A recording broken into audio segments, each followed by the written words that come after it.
थांबा, फेकणं बंद करा. शिळ्या पोळ्यापासून असे कुरकुरे तयार होईल की बाजाराचे विसराल.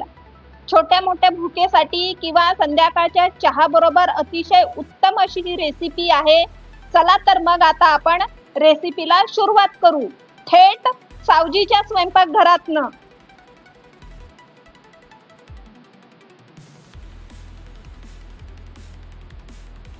शिल्लक असलेल्या पोळ्या रात्रीच्या होत्या, त्या आपल्याला उभ्या उभ्या कापून घ्यायच्या आहे. लांब लांब आणि उभ्या उभ्या कापून घ्यायचे आहे. थोडं वाकडं तेकडं झालं तरी चालते, आणखी छान दिसते ते. हे बघा, मी व्हिडिओ मध्ये कापत आहे त्या प्रकारे कापून घ्यायचे आहे. तुम्हाला चहा करायला जेवढा वेळ लागतो ना, त्याही पेक्षा कमी वेळ लागतो हे कुरकुरे करायला शिळ्या पोळ्यांचे.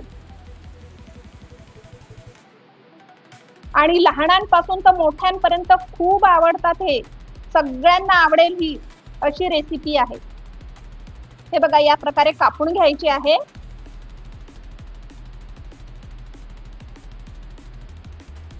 आता तळून काढू.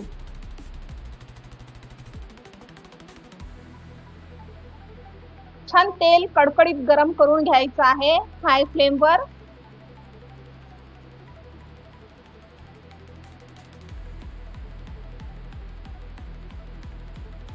आणि पोळ्या घातल्यानंतर मीडियम फ्लेम करून घ्यायची आहे, जेणेकरून ते मस्त कुरकुरे होतील.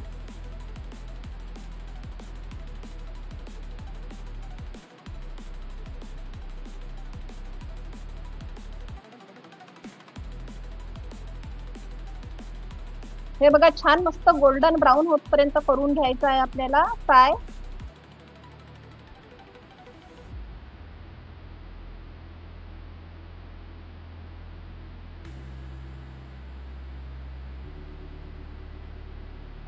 आता आणखी दुसरी बॅच आपण तळून काढून घेऊ.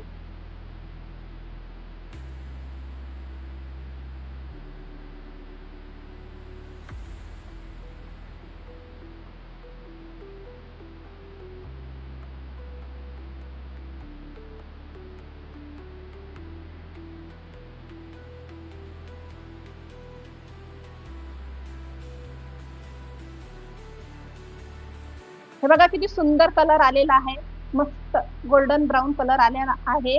आता यासाठी आपण एक मसाला तयार करू. वाव,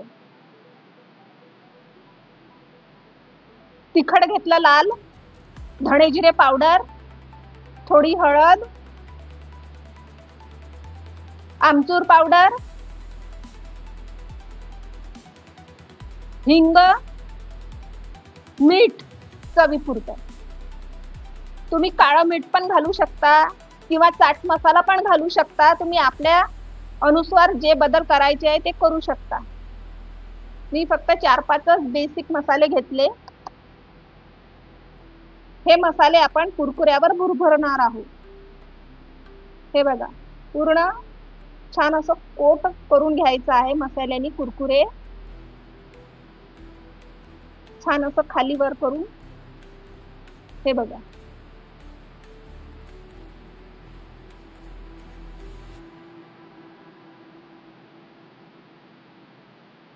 मस्त, खूप टेस्टी लागतात.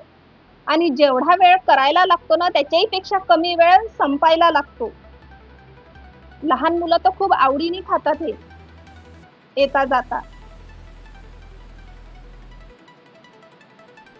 हे बघा, किती सुंदर आणि छान दिसत आहे आणि खायला पण मस्त. चहा बरोबर तर एकदम उत्तम ही रेसिपी आहे. अशाच छान छान रेसिपी बघण्यासाठी माझ्या मीना सावजी किचनला सबस्क्राईब करा. व्हिडिओ आवडला असेल तर लाईक करा, शेअर करा आणि कॉमेंट करा. तुमच्या एका सबस्क्राईबमुळे मला नवीन नवीन रेसिपी करायचं मोटिवेशन मिळतं. तर प्लीज सबस्क्राईब करा.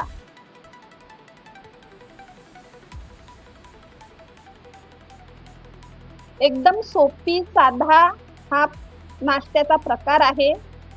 बिलकुल पोळ्या किंवा चपाती वाया जात नाही. आणि सगळ्यांना आवडते. आणि झाल्यानंतर एअरटाईट डब्यात भरून ठेवून द्यायचं. अजिबात नरम होत नाही, छान तसेच असतात कुरकुरीत. तुम्ही पण करून बघा, ट्राय करून बघा. ही रेसिपी एकदम सोपी आहे आणि एन्जॉय करा. बाय.